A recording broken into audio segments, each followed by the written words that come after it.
Hey everyone, it's me, the Eagle Reviewer slash Reactor. Um, Ready to begin our video discussion for Sonic the Hedgehog 3. Video's finally here.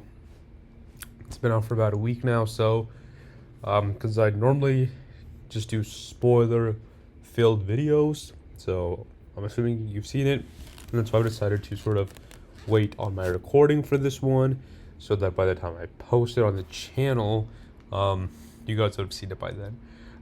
So yeah, I'm currently on and about traveling again. I started beginning my um, journey um, from my normal place right after I saw the movie. So since then, I've been, somewhere else, as you can see here. But yeah, let's get into it. So first things first, Sonic 3. Where to begin? We'll get to my rating and everything. But just overall the movie. Let's discuss that first, okay? Um, I think it was a pretty good video game adaptation for a movie.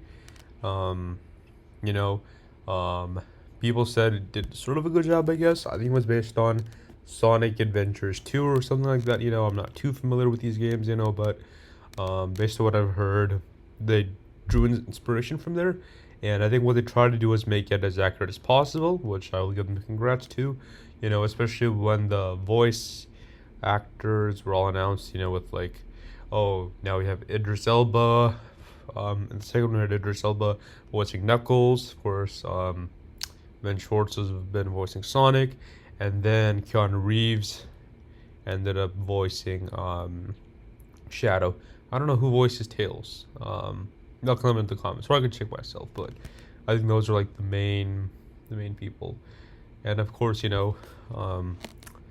have James Marsden as our guy Tom, who we all know and love. And I think his character has sort of grown on me, over time, especially with this one, where it's like it was all about family, I guess. Maybe Dominic Toretto will sort of understand the reference there, but um, anyways, this movie was pretty good in my opinion, So let's start with where it begins. Shadow was trapped in his sort of little prison thing, with Project Shadow being shut down and all, but eventually he broke free. And my whole thing is, who broke Shadow free? I think they said it was Gerald Robotnik, the OG Eggman, I guess, but not the one we love, the younger Jim Carrey one. But may have been him, I think, because someone must have released him from there, So there's that. And then, of course, we shift back to Sonic and we see the family, Tom and Maddie. I think her name is Maddie, right? Or is something else? I forgot. But anyways, we see them there, and then I said that there was gonna be sort of a racing scene gonna be happening with Sonic, Knuckles, and Tails. And while it does happen at first, Knuckles and Tails ended up being holograms to sort of distract Sonic from the event that he would be having a little surprise party being thrown for him for his sort of Earth anniversary, I guess, right? Which was a nice moment, Again, the family human message out there, and it was done well, especially with the way they used the humans effectively in this movie, because especially at the second one, there was a huge wedding scene happening between, I think their names are Randall and Rachel. You can correct me in the comments below. I know the guy was Randall, because she was like, Randall, life is home, and I know this because I recently rewatched both Sonic movies before I went in to see this one. And then I sort of saw some of Sonic 1 again when I was flying over here. But yeah. So they use the humans pretty well, and especially on top of that, Longclaw the Owl, who was a completely, I think, newly created character from the first Sonic movie, but I like the way they used her in each one and sort of explained her role, and I think that was a good idea. If you're gonna create a brand new character, they made it fit well, sort of with the whole Sonic lore and background. So while it may be different, I think it just works, especially when you need to translate it into a film. Now, maybe there were other things it could have drawn inspiration from, but she was sort of like a protector. She took care of Sonic, you know. She sort of taught him things, you know, but I believe that's when like Sonic himself was pretty young. So I don't know how much time passed, you know, between then. But again, they re-brought up Long Claw the Owl, which was, I guess, sort of a nice moment, you know. But yeah, there's that. Um, what else? We see Shadow, now that he's broken free, you know, causing chaos and mayhem and all the stuff going along with him. But you know, his whole thing is, you know, he was driven so much by rage after the death of Maria, and then he realized that so much time had passed. It was 2024, so I think he'd been stuck for quite some time in there, you know, and yeah. All I'll say, you know, is that Gerald Robotnik aged pretty well, you know, since he was stuck there. He looked pretty much almost the same, you know. I don't know, maybe you just once you start already like pushing your 30s and 40s, you sort of kind of look the same, I guess. Because in Sonic 3, I think they revealed that Gerald Robotnik was really, really old, you know, by the time he came out. I mean, his grandson was um, Dr. Robotnik, Eggman, and he looked like he was like 30ish, I guess. So there's that. But what else? So we know that Maria is the granddaughter of Gerald Robotnik. So my whole question is, you know, and you can explain to me in the comments below, but is Maria the sister of Dr. Robotnik, aka Eggman, or not? Are they cousins or something else? Because here's the thing, in the first Sonic movie, and again, as I said, I rewatched it, he said that he was an orphan, right? So he didn't really have parents when he grew up, but his grandfather was Gerald Robotnik, right? So are they sort of related in some sort of shape or form, you know? And this was a thing because there was a kid sitting next to me when I was watching this in the movie, and he asked the same question, like his dad or something. So I would like to know as well, you know? Yes or no? Um, maybe not, I guess. Or he could have had parents, but maybe they just left him behind. I don't know. We never know what happened to his real parents, I guess. You know? But anyways, so what happens after, you know, as you saw in the trailer, Team Sonic gets badly beaten up by Shadow, so then they have to go do some digging, talk to Gun, you know, in a secret sort of location, I guess, where you know, they realize that Gun was sort of behind the death of Maria. But here's the thing, my question is, when was Gun formed? Explain, right? Because, you know, Shadow clearly knows who Gun is, and he's been, you know, put away for a while. But in Sonic 2, they said that Gun was created after the events in San Francisco, meaning after Sonic 1. So my question is was it created during the time period we're currently in between these movies, or way before? Or was the project started, then on hold, then continued? Or was it always there, you know? Because here's the thing. Our main guy from Gun, I forgot his name, but the main general guy, you know, whatever his name was, right? We saw him in Sonic 1, right? Ever since then, right? When he was like one of the main guys of the Pentagon, right? And you know, at first they were sort of confused as to what exactly Sonic was, but here's the thing. They've known that these sort of things have existed, especially since you know, multiple years ago when they first saw Shadow appear. He was sort of like the first alien creature that they ever got a hold of, right? And we don't know too much about where he came from or his home planet or anything, you know. But you know, they're both sort of hedgehogs, right? Or they kind of look similar, right? Their colors are just sort of different, right? So you know, and maybe their energy is a bit different, you know. But you know, it wouldn't be like the first time he was used to this, you know. So yeah, I'm just wondering, like, did he know or not, like, what Sonic was, like, anything about him, you know? Because, like, why was Gun created so late? They were all acting super surprised. I don't know. I'm getting the whole tangent here, you know, and I was confused about that. But anyways, what else? What else? Yeah, another thing is Maria, right? Her backstory, right? was it correct as to the games, or did they change it in the movie, and how? You know, was like the motive different? I'm not entirely sure because some people are saying online that they changed it, and that's sort of why they didn't like the movie as much. Which I guess I can understand, because here's the thing, this movie is under 2 hours, they have to get through everything, which they do, but they have to choose what to spend more time on and what less time to spend on. Maybe the choices could have been different, because overall, Shadow is not in this movie for that much. Yes, he's in the main scenes when he needs to be there, but when it's not a huge fighting or action scene, he's pretty much gone. A lot of the movie was spent on Robotnik or Gerald Robotnik, his grandfather, right? Which gave us a lot of Jim Carrey, right? Like Jim Carrey is pretty much like the Thanos in this movie. Like Thanos was Infinity War.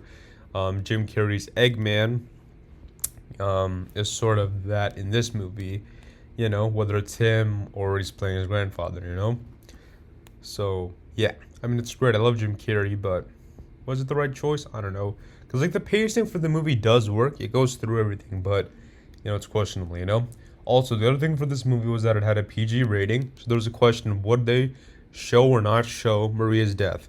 This sort of did show it to us in a way, right? So I guess there was that. But I feel like maybe they were allowed to get away with one death. Because there was a whole thing, if Tom in this movie was going to die or not, but instead they just show that he got injured and then eventually he healed. So, I kind of wanted Tom to die. Not that I wanted to die, actually, but if he did, I think it would have just added much more emotion to it. Yet, I guess if they wanted to make Shadow a good guy and then it sort of showed that he killed Tom, maybe it would sort of take away from that. I don't know. But I knew that deep down they wouldn't kill Tom. And here's my thing, right? If Shadow knew that it was Tom in the first place, would he still start to kill him? Maybe, maybe not. I don't know. But here's the thing. Shadow went and he killed him instead because it was a hologram when he turned into the general guy from Gun, right? But here's the thing. The general was not supporting Gun to killing Maria or, hunting down Shadow or any of that stuff, right? He was not against it. So why did Shadow try to kill him? Did he think all gun people were bad? Maybe. I think that's my theory, right? But he was the only one person from Gun who actually wasn't on their side. It's weird how like his whole like sort of corporation agency turned against him. I feel like I honestly kind of feel bad for him now in the first two movies, where I'm kind of on his side. Um, he's sort of the more likable person from Gun compared to the others. Also, what's Gun stand for? It's like Guardian United Nations or something. I don't know. Guardian Unit of, I don't know. I could look it up, but I'm good. But anyways, so there's that. But anyways, what else happens in this thing? There's a lot to discuss, but overall, there's this whole thing about getting the keys and stuff and, unlocking this machine or getting access to that thing. So they do have to end up going to London, which I said in the trailer would happen because it looked like the location that they were in was London. So I was correct. So good on me for that.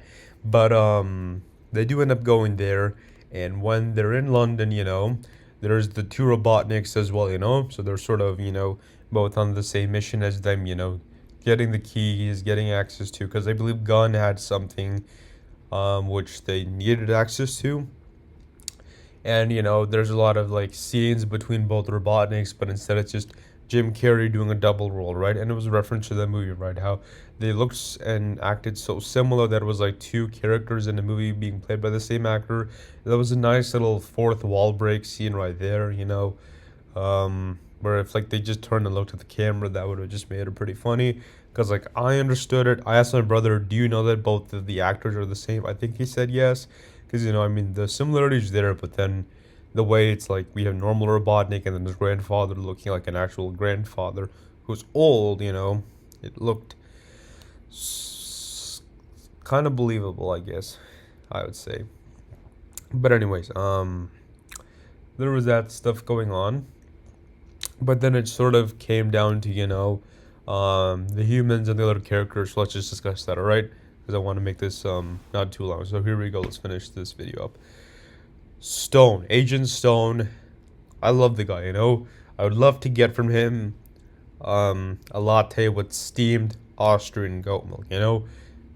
He makes them perfectly. And I love how it's been referenced in each movie. In the first one, he said it. He gave him the latte. In the second one, while Robotnik was dead, he opened up his own little coffee shop called the Mean Bean in Green Hills. I don't know why he chose to do it in Green Hills, but maybe he knew it would come back there. Because we know that they're originally themselves aren't from Green Hills, but it's whatever, you know. And in this movie, Robotnik was not dead. It was just that, he ended up sort of going and hiding for some time, and yeah, just sitting and like watching TV and stuff, Honestly, I kind of felt bad for the guy. He sort of became like in his own sort of depressed state, I guess, with sort of no like creativity or imagination that he once had, which we missed, But I think Sonic is sort of what Flash is for the Reverse Flash, like he needs the other one because he's so obsessed with him, right? And that's the whole point I want to make, is like Eggman is so obsessed with Sonic, and it's weird, It's not like he likes him or hates him. He's just so obsessed with the guy, Like he's stuck in his mind. He can't get out of it, He wants to kill him, but at the other hand, it's like there's a certain part of him which is just like he sort of, needs Sonic, like the Joker and Batman kind of, I guess. Maybe it's sort of like that dynamic, I guess. But like, I mean, yeah, Eggman was sort of fine killing Sonic, but he sort of compelled him in a different way, How he wanted to sort of harness his energy source, and use it.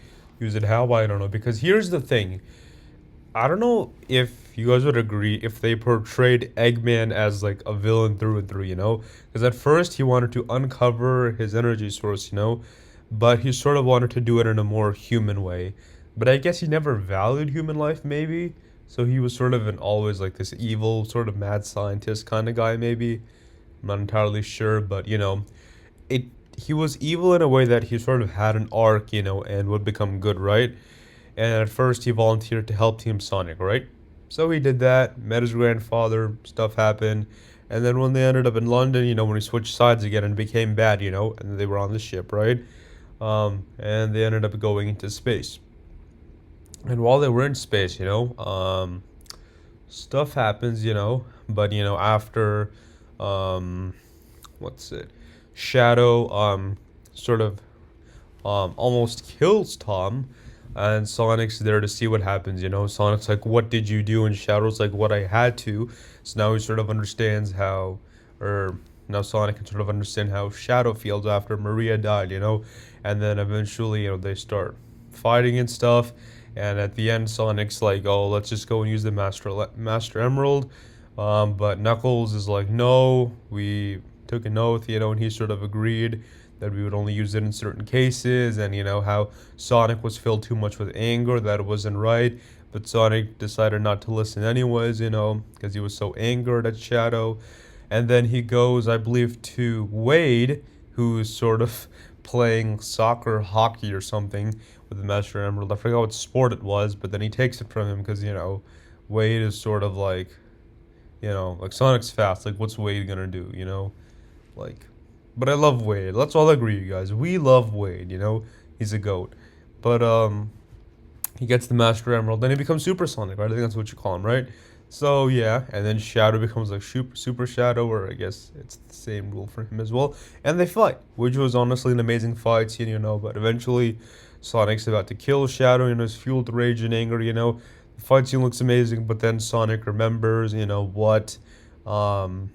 remembers what Tom told him, how he sort of has to make the right choice at the right moment, and he decides not to kill Shadow, because I think if he did kill Shadow, he would sort of become like how he is, fueled with rage and anger, and sort of thinks that, if someone's, dead, that just by, killing the person responsible just makes it feel better.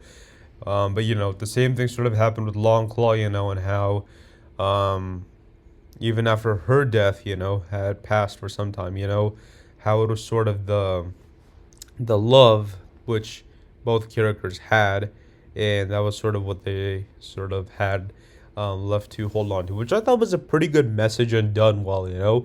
I feel like this movie definitely had its emotional, impactful scenes, and that sort of really what's it elevated this movie. So it's nice, and it had the beats and had the emotion, which is why I clearly chose to see this over Mufasa. Not saying Mufasa is bad, it's just why couldn't they just go for the animated route? Take their time, make an animated movie look nice. And if it's a good origin movie, I'm sure people will go and watch it. It's just Sonic 3 is what I cared more for. I don't know about everyone else. The trilogy overall is whatevs, but this movie finally did well. I don't even know if Sonic 4 can beat this, but we'll get to that later, alright?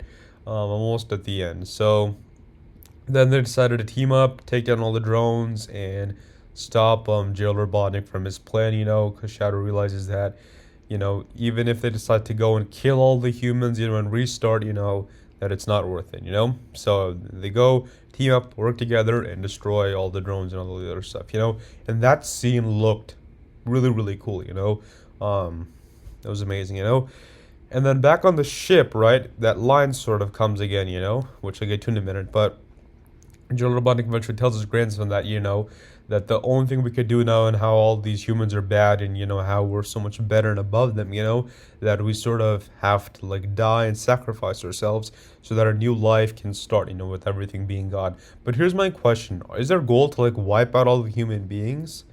Like, is that the plan? Because that to me sounds like a pretty dumb, dark, and stupid plan, Like, could they not have come up with anything, but, it's whatever. I'm not going to argue them for that when they just hit us with some emotional scenes just right before that, But, Robotnik, Eggman himself, clearly plans on living. This is probably not what he wanted. He wanted to rule the world, with his grandfather, but eventually decides that's not what he wants to do, So they decide to sort of fight, which was a sort of funny little fight scene going on, Clearly not as good as the one with Sonic and Shadow, when they're both really powerful, but this one was nice, I guess. A little human family fight scene, But after that, Robotnik gains the upper hand, and Tails sort of comes and helps Robotnik, So that was a nice little moment, And Robotnik's arc picks up from here, becomes a good guy when, he says his line from the movie, "If I can't rule the world, I might as well save it." And I think Jim Carrey delivered that line perfectly. It was said in the trailer for the movie before it came out, So I was told my brother as we watched the movie, I think that Robotnik might become good towards the end, and he did. Now, I didn't know if he was going to sacrifice himself or not, but then he ended up doing it along with Shadow, realizing that, this revenge, this evil plan is not, what needs to be done. So, they stop the ship from reaching Earth and killing everyone, It does sort of end up blasting the moon, I guess, but I don't know. It's all good, I guess. I remember because we saw it in the trailer first, and I thought that was, like, insane, I was wondering, like, how is the movie going to address this, But it just decides not to, So, oh well. But after that, I guess it's all done. We come back on Earth, and then we get another racing scene, with Sonic, Tails, and Knuckles. They realize that they can become a strong team, work together, have coordination, and then there's another nice little racing moment towards the end. And yeah, that's that. Overall, a pretty good movie with family values, emotional scenes. The weightage is definitely there. Jim Carrey Robotnik, the GOAT, the legend in this one, and a decent amount of Shadow as well in his backstory, So I think we got, tried to get everything as much as we could under a 2 hour runtime, so the pacing worked, I guess, but, and then it just comes down to, what scenes they decided to focus more so on. But yeah. Um, so overall, that was pretty good. Then coming down to the two main post-credit scenes, there's only two. The first one, which is more of the main one, I guess, we see Sonic, and then I think sort of like I think it's like Gerald Robotnik's drones or whatever. They're still there. I'm guessing he created the drones in the first place. And Sonic's in the forest, which I think is the forest he grew up in Green Hills or whatever. And what's it? With the drones, they were about to attack him, but then I think we see someone come up and save him. And Sonic's like, "Who are you?" The person takes off their mask or cloak or whatever they had, and it turns out to be Amy. Yeah, so she's there now. She's part of this universe. You're wondering when she would be introduced, but now she is. Every movie sort of introduces a new character, so we know that Amy is here now. And she will be in Sonic form, most likely. So, yeah. But again, I don't think Sonic 4 is going to be as good as Sonic 3, so we'll see what they do with that. Because, this one was done pretty well. Second post-credit scene, we see a ring, and I think it's someone's shoe. I think it's Shadow's shoe. And then we hear sort of like an evil laugh in the background. Maybe Robotnik's dead, maybe he's not. I guess we'll see. But, oh well. So there's that. But again, an overall pretty good film that's a video game adaptation, done pretty well. Sonic Trilogy overall was decent, and the last movie was great. So as for a rating, 9 out of 10. Yes, I know I said it, and this is probably the highest one I've ever given. I love this movie, 8 out of best of the trilogy, and one of the best movies I've seen this year. It's insane, but I got to admit it. It's crazy. Like, this movie was like, it had a storyline, which was what Deadpool 3 lacked. It needed an actual plot. This movie had plot, had inspiration from a source, and executed it pretty well overall. Alright. But yeah, are there some plot holes? Sure. Could he focused more on Shadow? Sure. Should this movie have been PG-13? Sure. Would all these things have made this movie a perfect 10 out of 10 or 11 out of 10? Sure. Yes, it would have, but oh well. We got what we got. But yeah.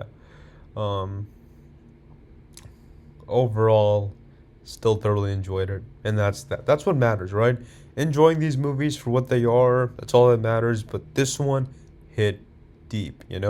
I'm glad Paramount knows how to respect the source material, but also listen to the fans. It's crazy how we first went from the ugly Sonic design to a really good film, and which is amazing. I wish all the best for them for Sonic 4, confirmed to come out in 2027, I believe. Probably won't be as good as this one, but if it is, something's gonna happen. No, I'm just kidding, but we'll see. But yeah. That's that. Let me know in the comments what you thought of this movie. This was a long breakdown, you guys. Probably one of my longest ever. But there's just so much to discuss. And I love these movies. Like I was really waiting for this one and making this video. So there we go, guys.